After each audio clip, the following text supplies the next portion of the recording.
necessarily had to have Rabi al-Awwal just an important occasion, might be the excuse for Emirat. In their scholarship and in their religious practices, the Ferengi Mahalis regarded themselves as moderates who took the middle way between extremes. The revealed sciences, Mankulat, were balanced by the rational sciences, Mankulat. Shariat was balanced by Tariq, and vice versa.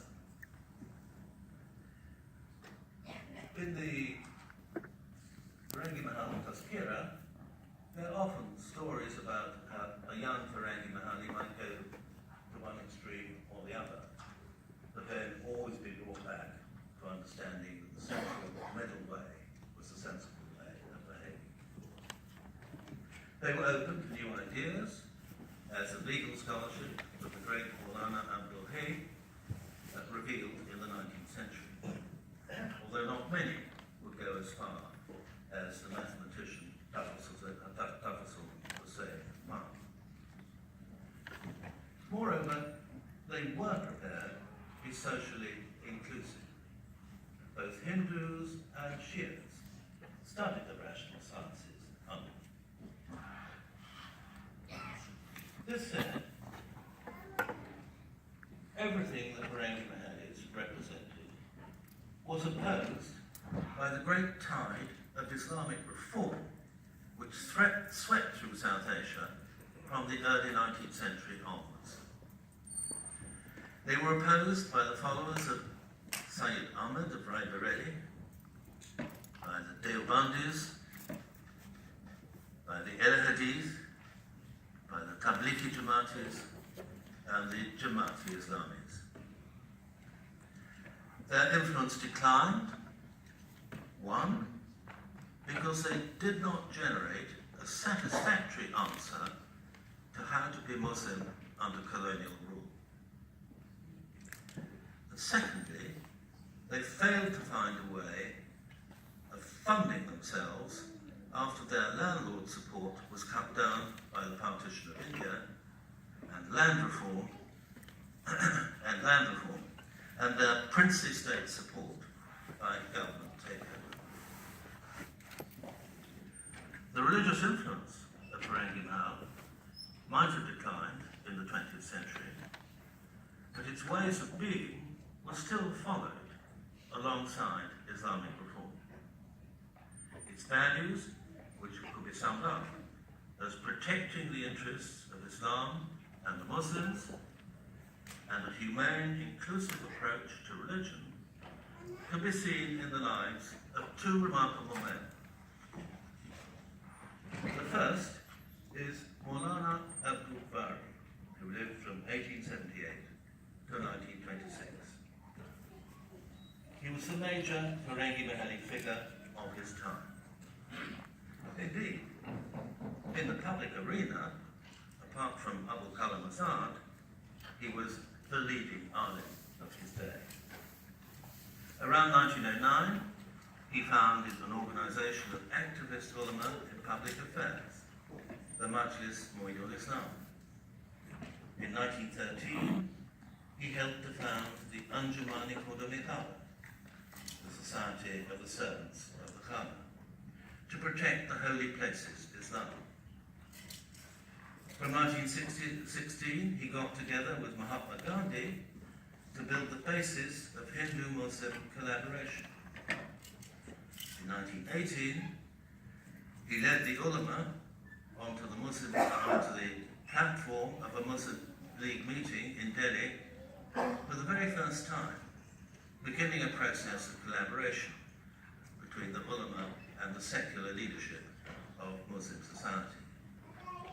In 1919, greatly exercised by what was happening in the Ottoman Empire, he helped to found the Khilafat organization. In the same year, he founded the Jamiatul Ulama-e-Hind, becoming its first president. In 1920, he played an important role in getting the non-cooperation resolution passed through the Indian National Congress. And during the Khilafat movement from 1920 to 24, he made speeches throughout India.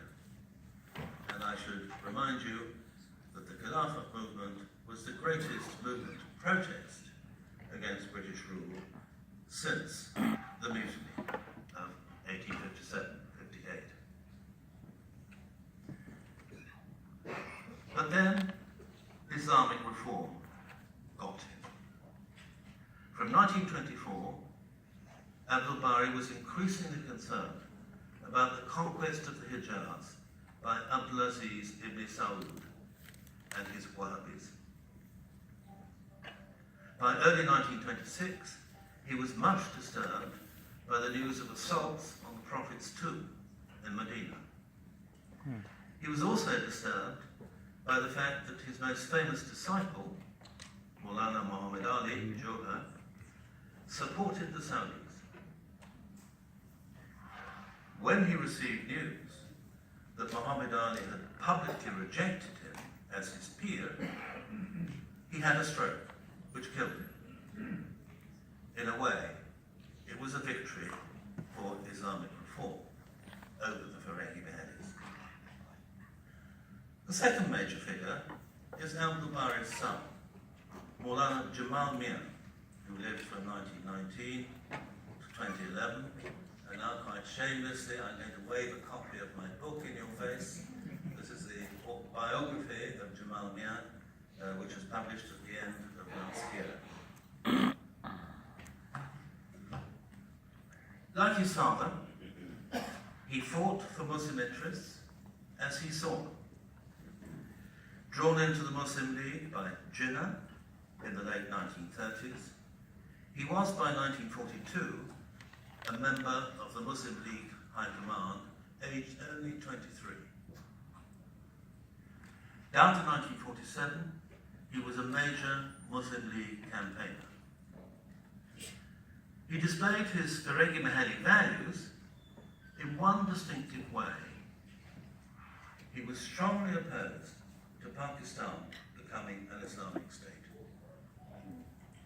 Of Liaquat Ali Khan's objectives resolution, which set up the possibility that Pakistan might be an Islamic state, he said this: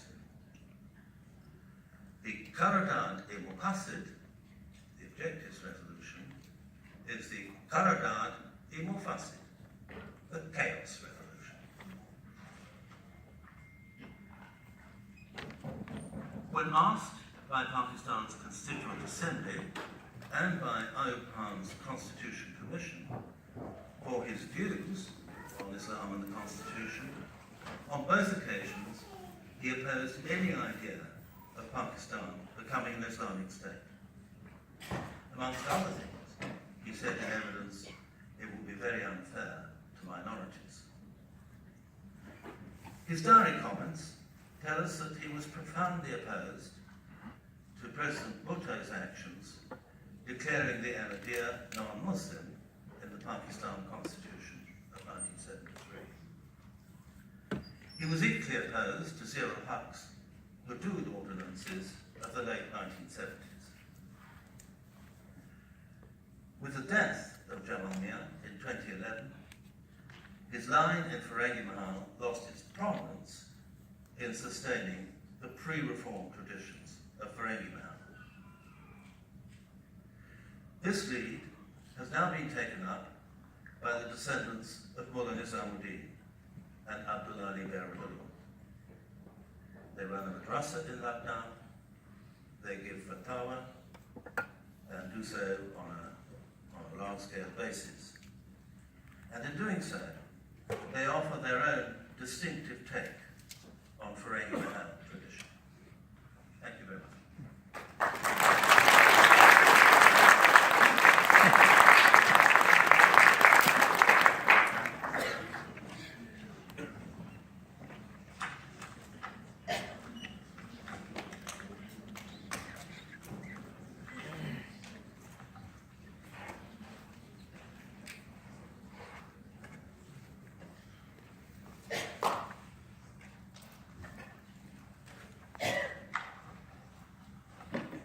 said, we'll have questions at the end.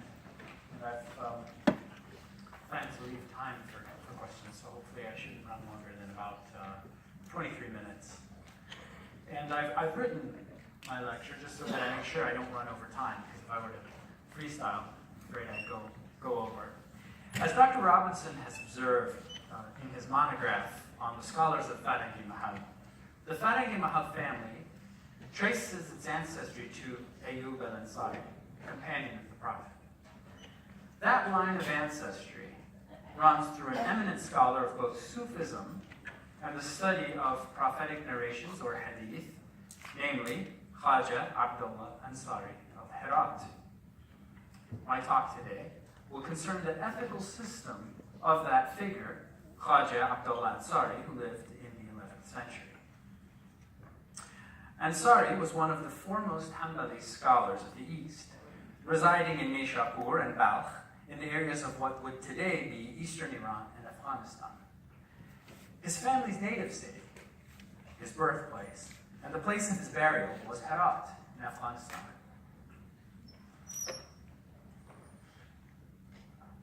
And there you go. There's, you can see some pictures of Herat, as well as his burial place. He trained a generation of spiritual aspirants and hadith scholars, often raising controversy for his public repudiations of theology. That is to say, Ansari was opposed to the endeavor of theological speculation about God, God's will and God's attributes. He advocated instead a contemplation on the sources of revealed wisdom, God's word, the Quran, and the words and deeds of the Prophet Muhammad as recorded in the Hadith. This makes his work as an ethical theorist even more fascinating. His writings explore the subtlest mysteries of a human's relationship with God, but their author in many ways rejects rational speculation. What is left is scripture and spiritual insight informed by lived experience. While a number of very influential texts have been attributed to Khaja Ansari in Persian, the only Arabic text that he has left us is the famous Manazil al-Sa'irin, or, as I'll refer to it, Way Stations of the Travelers. Way Stations of the Travelers has been considered by writers in the Sufi tradition to be the seminal text outlining the path to self-perfection. The subject of numerous commentaries, Ansari's detailed description of the 100 ethical stages to unity with the divine has been noted for its precision. Writers have praised its structure, as well as its incorporation of the insights of previous authors, and its careful and sometimes perplexing observations on the human condition. It is made up of 100 way stations. That is, 100 separate ethical modes of human completion, each of which is related to the other. Now, what you see here is an outline I've created, and I don't know if you can read it, it's probably rather small, of the 100 way stations. And you can see, starting here, number 1, Al-Yaqta, awakening, 2, 3, 4. But you'll see they're grouped in bunches of 10, in units of 10. And that's the way the book is structured. The text had such wide appeal that it became the subject of commentaries by Muslim scholars of varying and even opposing intellectual perspectives. On one hand, commentators included the most eminent student of Ibn Taymiyyah, the famous Ibn Qayyim al-Jawziyah. On the other hand, they included some of the foremost followers of Ibn Arabi, namely Afifuddin al-Talabsani and Abdu al-Kashani. Today, many of Ibn Taymiyyah's followers, who might identify as traditionalist Muslim, might be surprised to hear of Ibn Taymiyyah's admiration for the most prominent theorist of the Sufi science of states and stations, or as it's called in Arabic, al-ahwal wal-maqamat. After all, the approach to Sufism that one often finds on popular websites and in fashionable books of piety can be summarized in the phrase I encountered on one such site: beware of Sufism and those who call to Sufism. Moreover, It might be surprising to hear that students of Ibn Taymiyyah and the students of Ibn al-Arabi, two lines of scholarship that have frequently been at odds with one another throughout history, converged when it came to Khaja Abdullah Ansari's writings on Sufi ethics. Nevertheless, such was indeed the case, and for good reason. Ansari offered not only a book on the path to drawing near to God, he offered an entire system, outlined with careful attention to the minutest of detail regarding intentionality and self-awareness. To the delight of those who valued the twin scriptural sources of Islam most highly, the Quran and the Hadith, Ansari was not only a master Hadith scholar, but was able to incorporate references to these scriptural sources in each of the 100 way stations. And if you've read the book, you know what I mean. Each short chapter begins with a verse from the Quran, and usually has a hadith embedded within it, and is presented as a commentary on such. Way Stations of the Travelers puts on display its author's erudition in 4 traditional sciences. 1, the Sufi states and stations, as I mentioned. 2, practical Islamic ethics. 3, Quranic exegesis. And 4, in terms of the terseness of its style, Arabic rhetoric. States, al-ahwa, refer to passing conditions which an individual may experience along his or her journey. A state is something that comes and goes. Such states contribute to more lasting conditions, which the Sufis like to call stations, al-maqamat. When seen in terms of progression, as you see here, in other words, when one doesn't stay at that station, these lasting conditions are called way stations, manazil. The Sufis derive this vocabulary from traveling tropes within classical Arabic poetry, in which the poet describes the journey of a lover, a journey that includes stations or stopping points. In Ansari's 100 short chapters, each way station leads to the next, and it also relates to 10 other way stations placed together in a unit, as I showed you, giving readers a sense of cohesion lacking in other similar manuals on the topic. In other words, up until Ansari writes this text, there really wasn't anything this well structured. Much of the text's success lies in that structure. Ansari presents the transformation of the human subject as an evolution. This evolution begins here with awakening, becoming awakened to one's shortcomings. And you see, most Sufi manuals, by the way, begin with repentance, tawbah, but his starts one degree earlier than that. After such awareness, one undergoes a progression that can be divided into 2 halves. The first half, the former part of the journey, requires seeking completion of the soul. That is, in this half, you are what Ansari calls murid, you're seeking. The second half, the latter part of the journey, requires being sought, murad, by God. That is, removing qualities of selfhood in order to receive divine qualities. In other words, the first half involves striving, working toward ethical perfection, while the second half involves undoing those efforts in order to allow God's absolute oneness to overcome the soul. Furthermore, Ansari divides the way stations into categories pertaining to 3 ranks. And this is what makes it even more complex. Each of these way stations has 3 ranks, or 3 degrees: beginner, advanced, and elite. Beginners, according to Ansari, are encouraged to abide by the literal prescriptions of Islamic doctrine and practice. They should stick with the Quran and the Hadith and nothing more. Advanced and elite wayfarers, however, are to accept an invitation to take on God's attributes as human traits. So now what I want to do is consider just one of these way stations, intimacy. Ansari's entire project might be called the science of intimacy with God. If so, a caveat must be mentioned, namely that the end goal is not intimacy in the sense of a close and loving relationship with God. The final stages of the path come with a sense of wonder and bewilderment, as one realizes that nothing other than God possesses reality, including the conceptions of God that a pious person has held throughout her life. Rather, intimacy here should be seen as a kind of proximity, like the Latin word intimus, from which our word intimacy derives, meaning inmost. God here should be seen as the real. That is, God abstracted from human conceptions of him. Ansari's science of states and stations offers a pathway to a profound realization and awareness of God's uniqueness. That's what it ends with here in the 100th way station of Tawheed. You notice, you'll admit, it's a little odd, isn't it? For the most complex structure in all of Sufism to end with the most basic theological doctrine in Islam. Tawheed is the most basic necessity to be a Muslim declaring the oneness of God. But for Ansari, it means something much different and much more profound. The one we're working with is intimacy, al-uns. You see it here, number 46, in the 5th unit.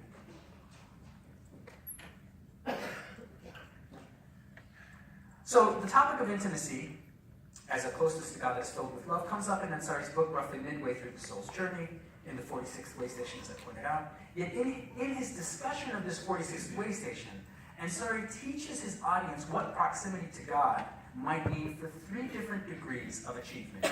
Each degree of achievement is a different realization of verse 186 of the 2nd chapter of the Quran, Surah Al-Baqarah. And here is the verse. The verse in question reads as follows. When my servants ask you about me, I am near. I answer the call of the supplicant who calls out to me. So let them reply to me and have belief in me, so that perhaps they might be guided aright. The commentators have noted this very structure of this verse indicates God's proximity. When my servants ask you about me, immediately I am near. And God here speaks in the first person, which isn't all that common in the Quran, to speak in the first person singular. But he does here. The sense of intimacy. You can see it. The segment that concerns Ansari is the first part. He's concerned with this first, what I've made into one sentence. وَإِذَا سَأَلَكَ عِبَادِي عَنِّي فَإِنِّي قَرِيبٌ. That is, when my servants ask you about me, I am near. Ansari says, the first degree of intimacy is to find intimacy with God's evidence in imagined and sensory forms, which is when one finds sweetness and joy in one's remembrance of God and nourishment in listening and some understanding of God's subtle indications. And if my translation seems convoluted, you should see what it looks like. Let me just translate it word by word. That is to say, the first degree of true intimacy appears when one begins to reap the fruits of focused remembrance. Here, the imagination has become propelled by one's remembrance of God. This allows the person to see the outer world as if God were constantly present. The inner world, we might say the mind, or Ansari would say the heart, becomes a place of constant visual and oral communication with God. The person at this stage enjoys listening to sounds that remind him or her of this awareness, their awareness of God, which could be through poetry, music, or merely listening to beautiful sounds from nature, or ideally, the recitation of the Quran. This person begins to interpret the sensory world, the things he or she sees and hears, as indicating God's constant discourse with the universe. That is, the person begins to comprehend God's, what are called isharat, God's subtle indications throughout the universe. Here, the believer has called out to God with her actions, and God has responded with his presence. وَإِذَا سَأَلَكَ عِبَادِي فَإِنِّي قَرِيبٌ. God is near the way that two entities, servant and Lord, can be near. There is duality, but also proximity. This is the sort of experience many hope for in monotheistic mystical experience, but it is merely the beginning. The second degree makes the word near confusing for the believer. Indeed, God says, I am near, but how near? We know that the Quran declares God to be closer to humans than their own jugular veins. And I refer to verse 16 of chapter 50 of the Quran. وَنَحْنُ أَقْرَبُ إِلَيْهِ مِنْ حَبْلِ الْوَرِيدِ. We are closer to him than his jugular vein. Commenting on this verse, the Sufi figure Ruzbahan Bakli says that God's nearness to humans, closer than their jugular veins, is the reason that the Prophet declared, the one who knows oneself knows one's Lord. After all, Bakli says, the only real self is God. There is no self but him. Buckley cites these verses in support, attributed to the poet lover Majnun. He says, I am the one who desires, and the one whom I desire is I. To explain, the second degree of intimacy is when a person begins to sense that only God is real, that the distinction between self and other is illusory, but maintains enough of a sense of distance to still find joy in the relationship. I have translated this passage aiming for some degree of clarity, but bear in mind, and here it is, but bear in mind that Ansari's language is highly specialized and often cannot be grasped without commentary. This might explain why this treatise resulted in so many commentaries. And I'll read. The second degree is intimacy or familiarity with the light of unveiling, an intimacy different than the first sort of intimacy, in that it is mixed with an onslaught of rapturous love and it has been struck by the wave of self-annihilation. It's a very difficult sentence to unpack. But you see, there's a difference with the first. In the first degree of intimacy, there's lover and beloved. There's seeker and sought. There's you and God. In the second degree, things have become much more confusing because the person has some hints that their own existence isn't completely real in the way that God is real. That it isn't so much lover and beloved as it is God the lover and God the beloved. Here a secret has been disclosed to the believer. God's closeness is closer than most imagine. What has been unveiled for the believer is a sense of proximity and love that hints at something. That something is what Ansari calls self-annihilation or fana. It is not that the distinction between servant and Lord, self and other, or lover and beloved had disappeared completely. Were that the case, there would not be a sense of proximity and love, because without distance and separation, there could be no love. But the believer has lost herself enough to begin to become free of all the things that hold us back from giving ourselves to God. What can we think of? Our sense of ego, our need to prove and validate ourselves. This even includes knowledge. Knowledge, too, can be a barrier, a veil of conceit behind which we hide. And Ansari says that the second degree of intimacy levels the intellect. That is, it crushes the intellect. For some. For others, they lose patience in being separated from God, which frees them from what he calls the fetters of knowledge, the chains of knowledge.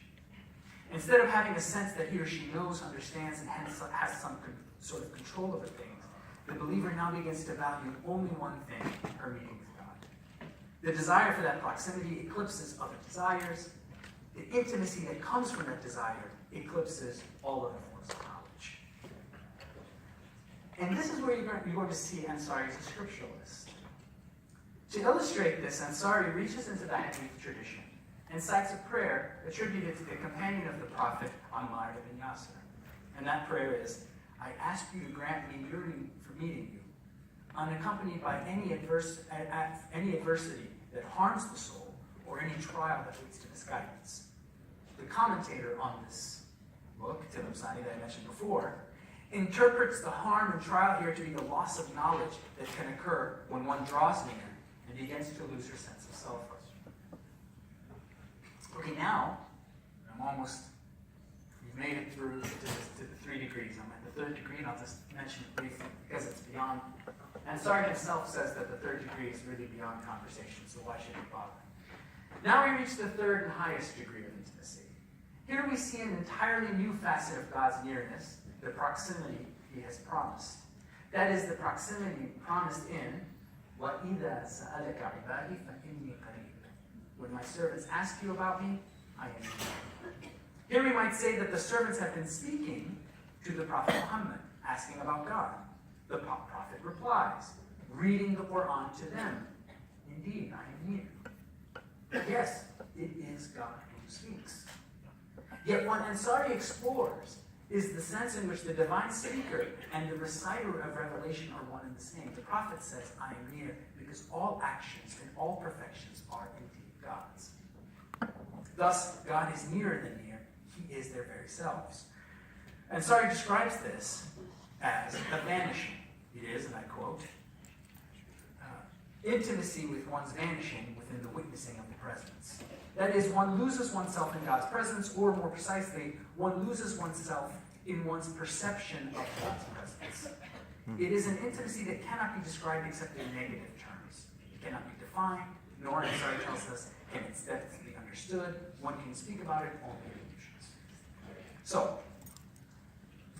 let's finish up. Let's return to the matter of history as I conclude, because I think that Ansari's writings about the perfection of the human soul tell us more when we think about his place in centers of Muslim learning. Why did Ansari face persecution in his age?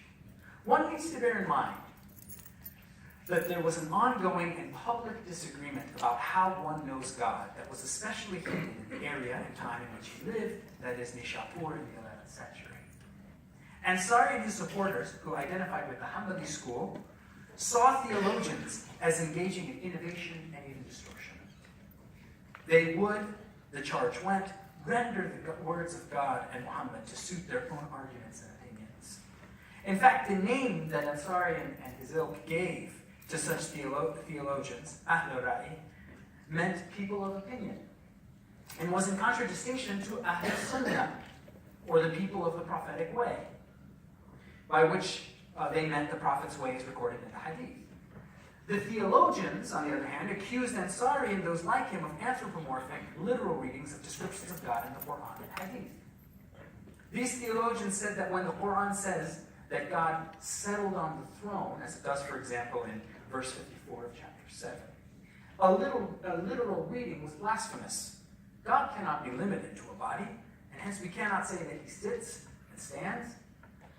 Therefore, how could Ansari and others encourage their followers to limit themselves to the sources of revelation without applying reason? You see, reason is really the only way out of this problem. How else do you say God sits on the throne? What we have seen in this discussion of intimacy, however, is the degree to which Ansari's rejection of rationalism places the Quran in a multi-layered context. For those at the first degree of intimacy, God is near. This means what it seems to mean on the surface. God is close to the believer in every sense that she becomes aware of that.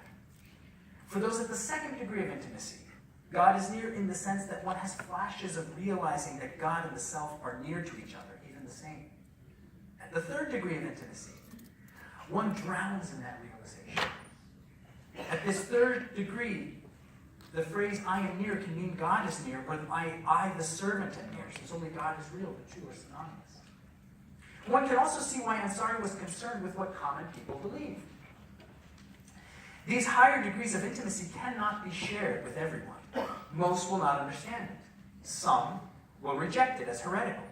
Perhaps most dangerous for Ansari would be those who think that they understand it, but instead come to imagine that good, evil, and all morality are not real. At the same time, Ansari hoped to protect literal interpretations of the Quran and Hadith because within those texts existed these secrets, the secrets we've gone over today. They have the ability to say the right thing to the right person. To the common, they maintain the order of Lord and servant. To the spiritual elite, they communicate the profound oneness that exists in the universe. Ansari faced consequences for his stance. During the Ghaznavid area under Sultan Mas'ud, the theologians took Ansari to trial for teaching anthropomorphic readings of Hadith, and although Ansari was exonerated, this led to a self-imposed 2-year exile. Later, he would be imprisoned. When the Seljuks replaced the Ghaznavids, there was a reversal, and Tughril Beg favored the people of Hadith over the theologians.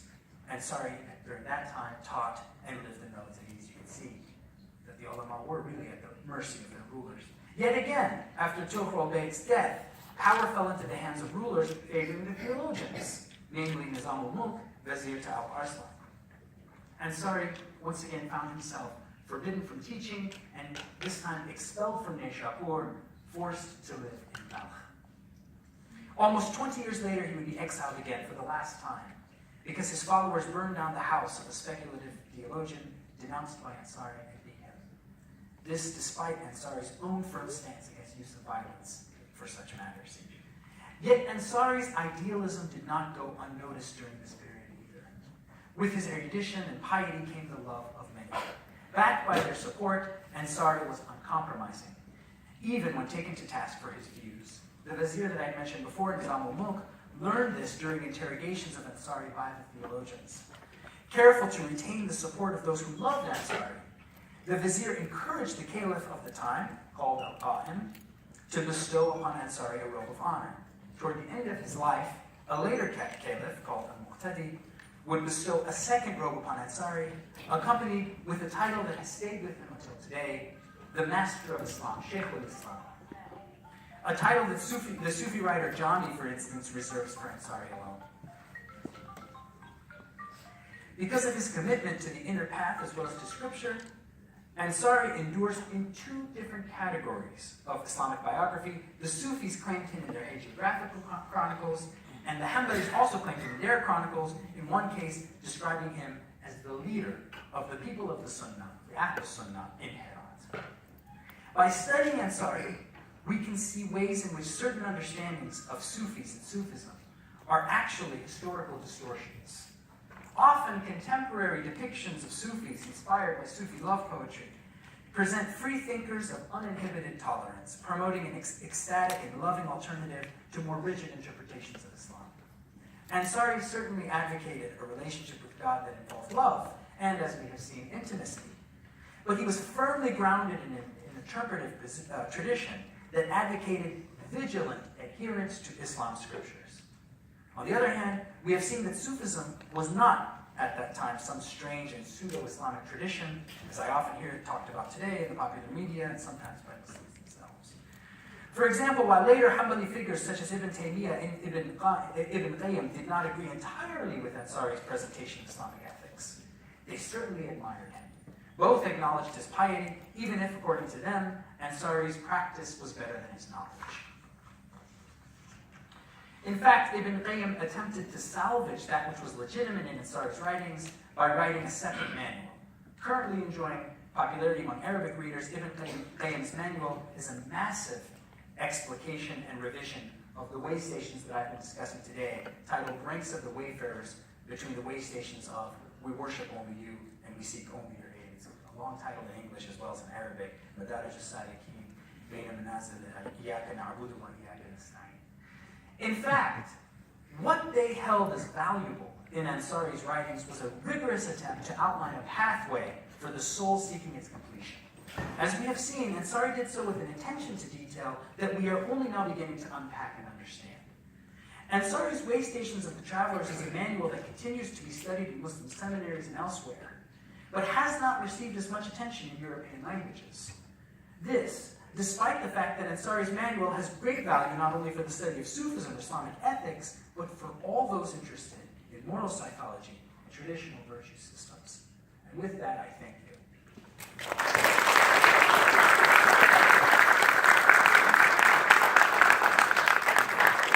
And we'll open up, we're right on time, so we'll open up to questions. See you next week.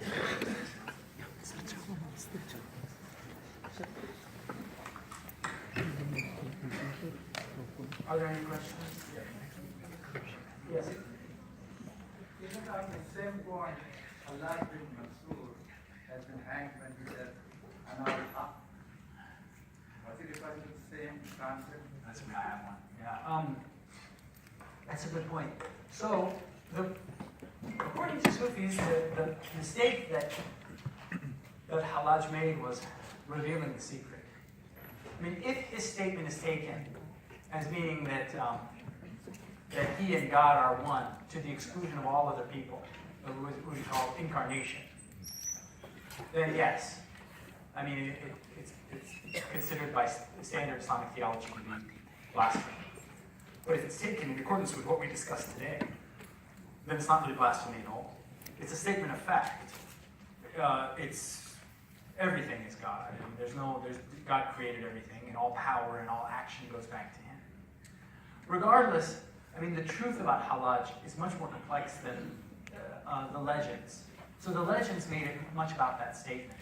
But the actual historical context is that Hallaj was involved in subversive movements against the caliphate.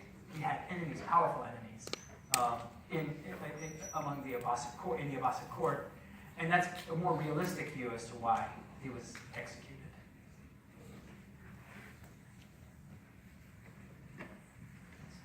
Maybe this question is for Professor Cyrus. In the previous presentation, we heard about the Sufi practices and the Farangi Mahal in later periods. How did that? And you had also mentioned that Ibn Qayyim found his Abdullah Ansari's practice more favorable than his knowledge. At least that was the statement, unless it was flipped up. No, you got it right. What's a good way to understand the differences between, within the development of Sufism and Sufi practice, the difference between the later Farangi Mahal practice of Sufism, mentioning the Urs and others, to the practice of, what was the practice or the Sufi life of Abdullah Ansari in terms of the ritual that are often associated with Sufi? Good question. I'll leave the part about Farangi Mahal if Dr. Robinson wants to comment on. I'll just comment on the first part as to, well, let me just, if I could parse out the practice. Practice was better than his knowledge, right, when it comes to Ansari. The accusation made against Ansari was that he left room in the Manazil for commentators, especially from the Ibn Arabi tradition, to bring into his thought the kind of Neoplatonic element that I had mentioned, the sort of becoming one with, the way they saw it as sort of becoming one with the unification with the divine. And that they had a problem with. They didn't see it so much as Ansari doing this intentionally, or that wasn't the claim made, but rather that Ansari wasn't careful about the way he worded it. And some of the talk, especially in the later way stations, opened up the door for commentators, because the commentators from the Ibn Arabi school really, really invested themselves in this text. And so that's what it's about. So they're saying that he was a pious person in life, but when it came to writing that, he made some mistakes that have been corrected in the Madarij text of Ibn Arabi. I mean, in terms of practice today and differences then, I'll leave that to Dr. Robinson. Well, I'll just make one comment. You may remember that I mentioned that Farangi Mahadis from the 19th century onwards were great supporters of Milad. Now I think one needs to ask why this happened in the 19th century, not in the 18th century. It was very much a 19th century development, and it was actually a man called Maulana Abdu Alghazalin, who spent much of his life in Madras, who introduced Milad into Farangi Mahal probably around the mid-1850s. In Madras, Abdul Razak had been confronted with a lot of Christian missionaries who were preaching, sometimes in churches, but other times on the streets. So he was, if you like, sensitized to the importance of, in public space, getting important information about the Prophet over to the people. In Lucknow, when he returned there were not only Christian missionaries, there were also Shia Majlis as well, operating very vigorously and very effectively. So there was a Shia context as well to this feeling of the enormous importance of getting a particular story about the Prophet over to the people. So as contexts change, new methods are required in order to get key messages across. So that's just one comment on what Cyrus had to say. We have another question there. As you mentioned, that the book is later, like, it's going to talk about more complex concepts, but when it comes to your basic concept, my question is that, who would be a good candidate to take this class? Like, what way was it as to take, and what would be the curriculum of the class? So I'll restate your question and make sure I understood it. That you're asking about the Manazil Society, the way stations of the journeyers, and what sort of person is suited to study it? Yes, what knowledge does he need to have before they do that? Because it seems to be a very problem. So traditionally, the teacher of the text would need to determine if the person is suited to studying it. It's not an introductory text, and there's a lot of ambiguity, especially in the later way stations. So traditionally, the practice was that the teacher of the text would be someone who would decide if you are ready to study it or not. If you look at it, it's not even the sort of text. I mean, even someone with a good command of Arabic, if you just read the text, you'll see that it's a difficult text, because Ansari has taken really what could have been pages and pages and pages and put them down usually into one sentence, and left it to the reader to unpack that sentence. And in a way, there is the Sufi practice, these isharat that I was mentioning, there's the Sufi practice of sort of hiding beliefs that aren't, or ideas that shouldn't be exposed to everyone in difficult, terse language. So it's certainly not for the uninitiated, traditionally. Dr. Francis, Dr. Cyrus, I'd like to congratulate you on a very well-executed presentation, but I do have some concerns about the class.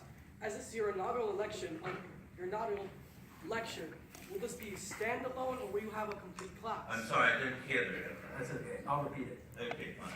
So the question was, is this lecture a standalone, or does it connect to some larger class? You know, is it the first in the series? And no, this is just an event. This is Yeah, that's all part of it. But you can read my books. You can read many of them. Many of them. It's a long list. It's takes you a few years. Well, here. Can I take the question? Yeah. Okay.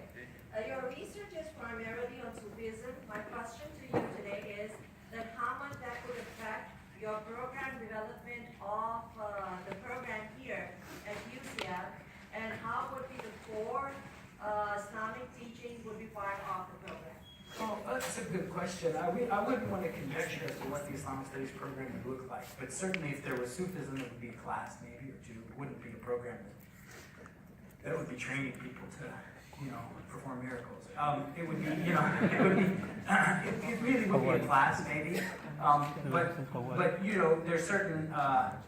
there's certain standards, I would say, there's become certain standards that I think Dr. Robinson could speak to as to what an Islamic Studies or Islamic Civilizations minor looks like. I mean, there would be Arabic, there would be, introduction to Islam, Islamic history, early Islamic history, later Islamic history, modernity in Islam, and then usually upper division classes focus on the strengths of the faculty members. So we have Dr. Michael Mohammed Knight here, and he's really a superstar in American Islam, especially African American Islam.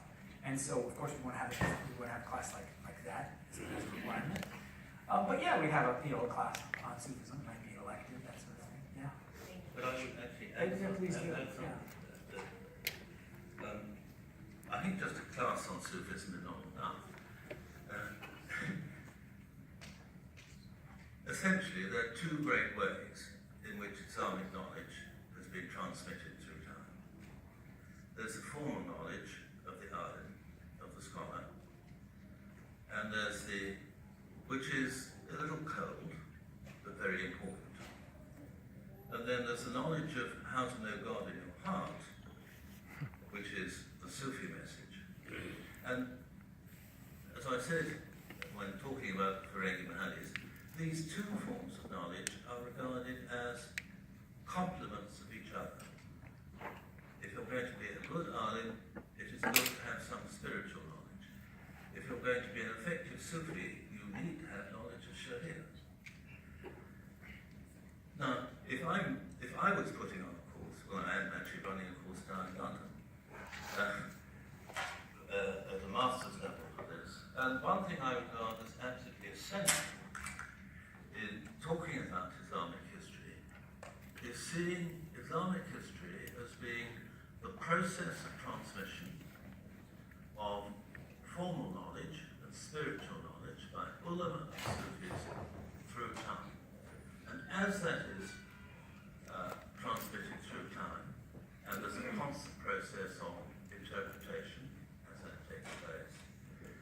there is the interaction between the transmitters and those with power, on the one hand, a very big part of Islamic history. The other part is the interaction between ulama and Sufis and Islamic societies. I see that as a central side of Islamic history, and if I was going to put on a course, I very much hope that you would be prepared to engage with me teaching that central side. Thank you.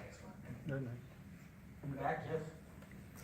I just have a question, maybe, I think what I want to know is that how do you see the future of this Islamic chair in UCM? What I mean is, what is your vision of this? How this Islamic chair will be working with the UCM as a community, and how Islamic chair will be helping the UCM students? So I need to know that what is your future vision for this? For the Al-Ghazali endowment. Well, that's a good question. So, the most immediate goal, I think that I have is in facilitating some sort of interfaith program. That's what I've been talking. I've been in discussion with IFYC, the Interfaith Youth Coordinators in Chicago, because I see in speaking to the community. I came out and spoke with the community, I think about a month and a half ago. I mean, one thing that I understood to be a central concern was dispelling myths about Islam and the intolerance that we see in the United States, especially of late. And studying Islam doesn't do that. I mean, even whether Muslim or not, a course in Islam is a highly specialized thing. I mean, to study Islamic studies is a highly specialized thing. People who come to it are already interested in it, first of all.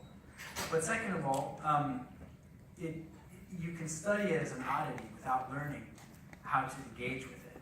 Whereas I think a minor or a certificate in interfaith studies, it forces people to become ambassadors for tolerance and learn how to train others in speaking against hatred. And also, I mean, there's a pre-professional element to it too that I think makes it very practical. In other words, you can be, if you're becoming a doctor or going to work for a business and you say you have a certificate in interfaith studies, that really helps you get a job. So that's my most immediate goal. But of course, one of our goals is to have some sort of program in Islamic studies here, to have events like this, to make Islam and Islamic studies sort of something in Orlando and at UCF that's current on people's minds. It's a place where the study of Islam is alive. Those are the goals that we have. But I'm always open to feedback. If you have ideas, you can contact me. Zargar@ucf.edu. Dr. Zargar, as you're talking about wider connections, I'm interested in that last quotation that you presented, because I think you suggested there was a Neoplatonic element, perhaps, maybe also connections to negative theology. We're looking at Asia Minor and the wider Mediterranean. Yeah, there is. Yeah, though that's harder. I would say in health, that's harder to trace than the Neoplatonic influence. But certainly it seems to be there, the negative theology.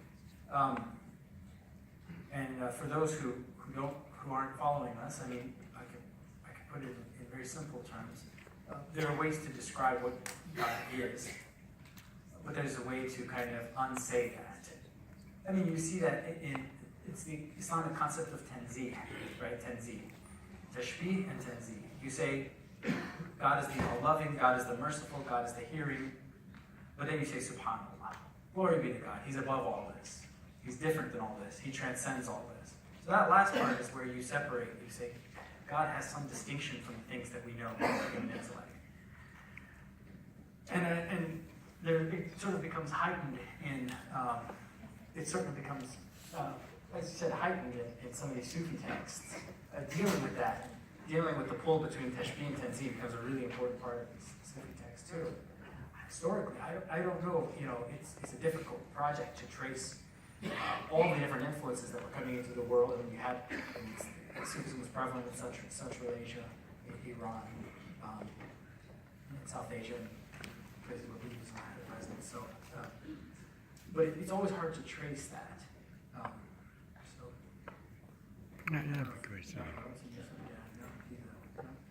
Yes. Okay.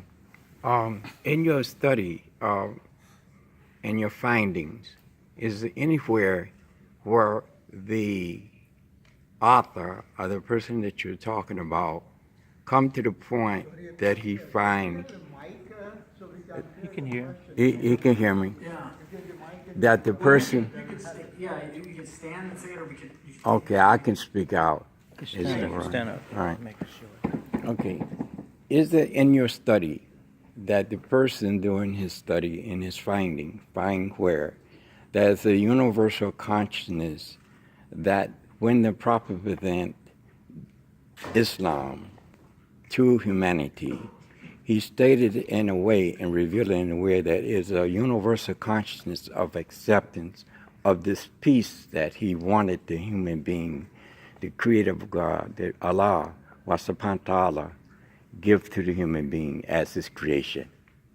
In your study, did that point come to the reality of that study existence? Okay, so let me repeat the question because I'm not sure everyone heard it. The question was, in the course of my study, has there ever come up the issue of some sort of universal conscience, like that the prophet might have been some sort of embodiment of that who brings the message, but actually it's something that exists universally and is handed down. Did I get it right? Yeah, university, because his message was for the humanity, the entire I would say world. you won't find that in Ansari's writings, but you do Okay. find that in Islamic philosophy and in Ismaili Okay. philosophy as well. Especially Islamic philosophy. I mean, Islamic there's an idea of there's different instantiations of al-aql, the intellect.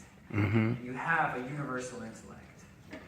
And in some of those writings, the prophet is depicted as a manifestation of that intellect. So that your intellect, as an individual human being, is like a prophet that you have inside yourself, which is a manifestation of the universal intellect. So that does exist. You find it more in Islamic philosophy than you would in Sufism.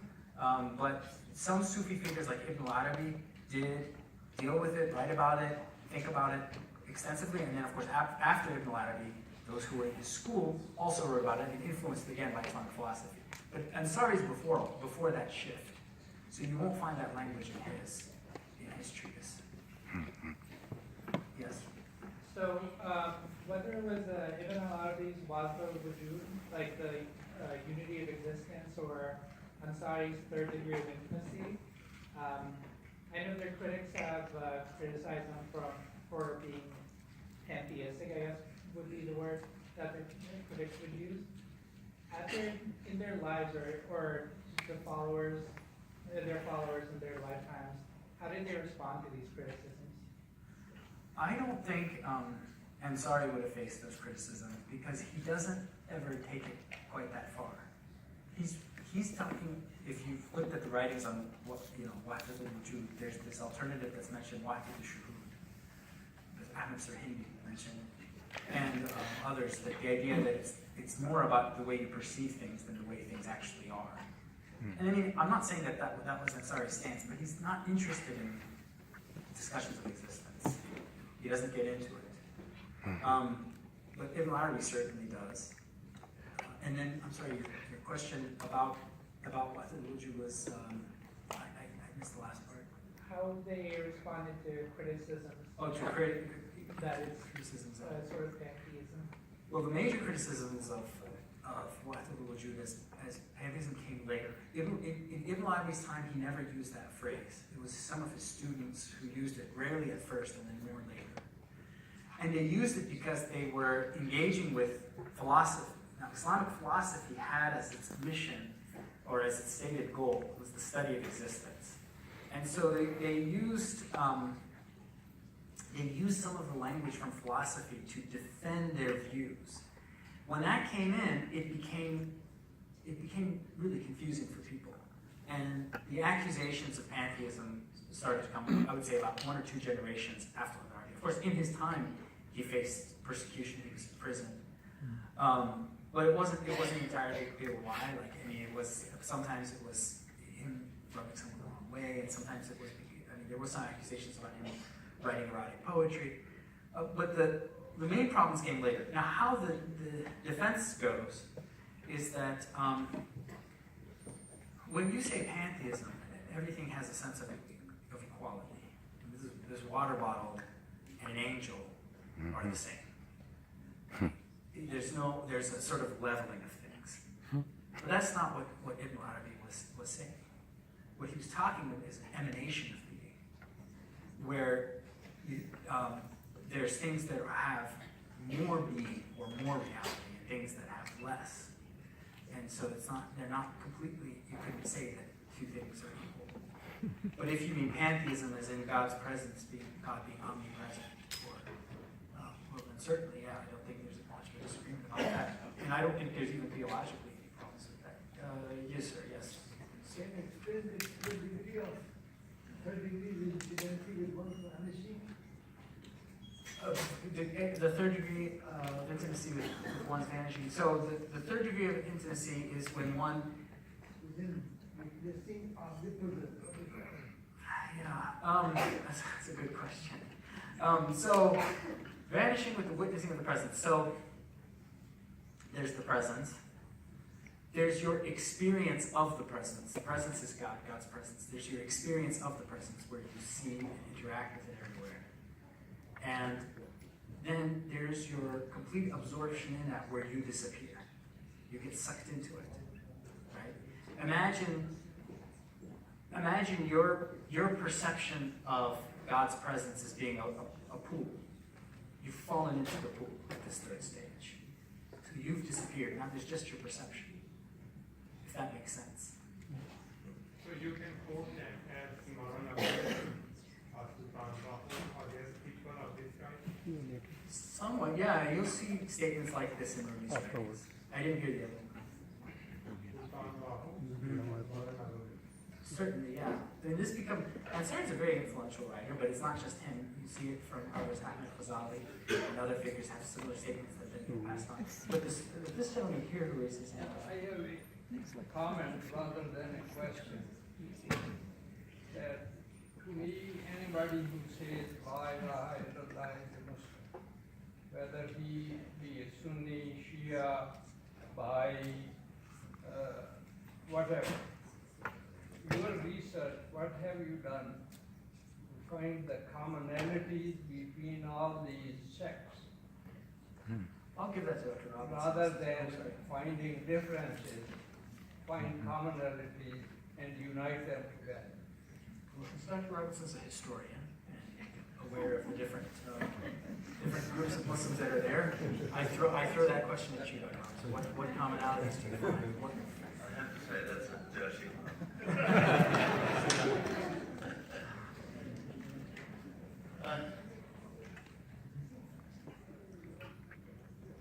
I think I might take refuge in a position taken up by Sadruddin Shirazi, Mullah Sadr, the great 17th century thinker, in which he says there is one pearl of truth, but many different ways towards that pearl. And so he'd actually writes it, making a very inclusive statement, saying that we can actually cope with a whole range of differences, I suppose providing everyone is on a journey towards that central pearl of truth. I've slightly dodged your question, but give you an answer.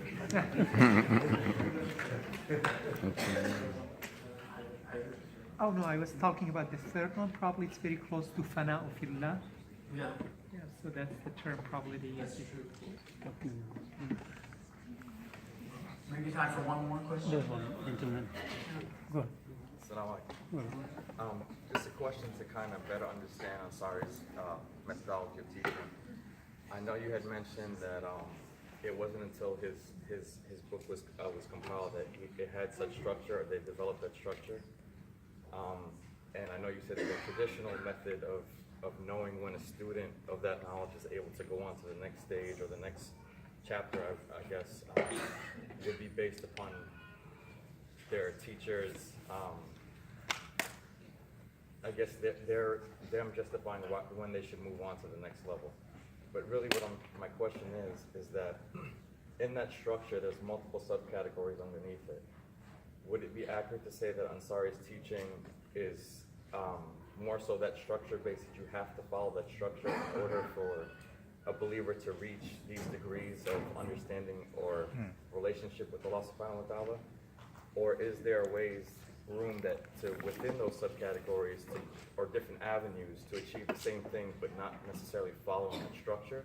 So I guess my question is, with his teachings, do you have to follow that structure to achieve the highest degree, or are there other avenues?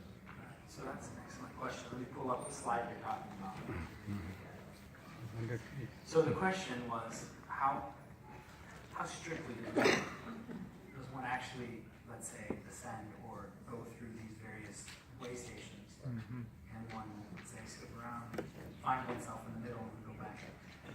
That's a great question.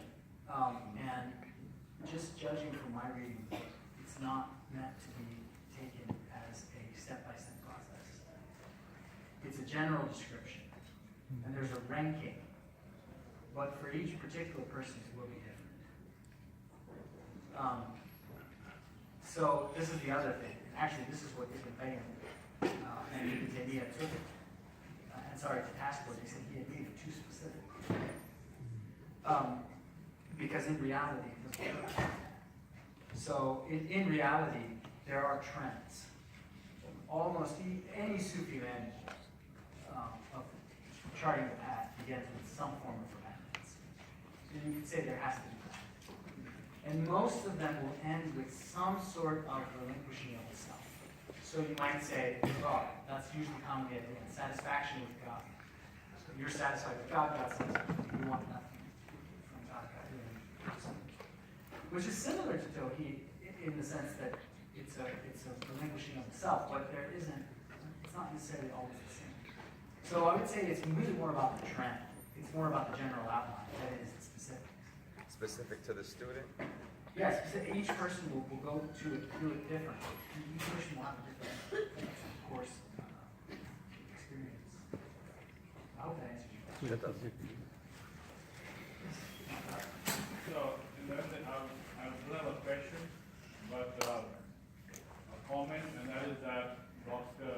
Francis Robinson has been doing research on framing health for the last 40 years, and this is the first time that I'm meeting him, and it's a very special occasion for me personally, because for the last 40 years he has been researching on framing health and their history, and he has written many essays on Framing Hell and the scholars of Framing Hell and the thought.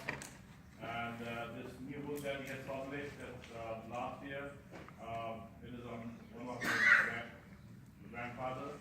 So I'd like to welcome him to Orlando, and I'd like to thank him personally for taking time out and for coming to Orlando. It's something very special for me and for the Orlando community. So can you welcome him one more time?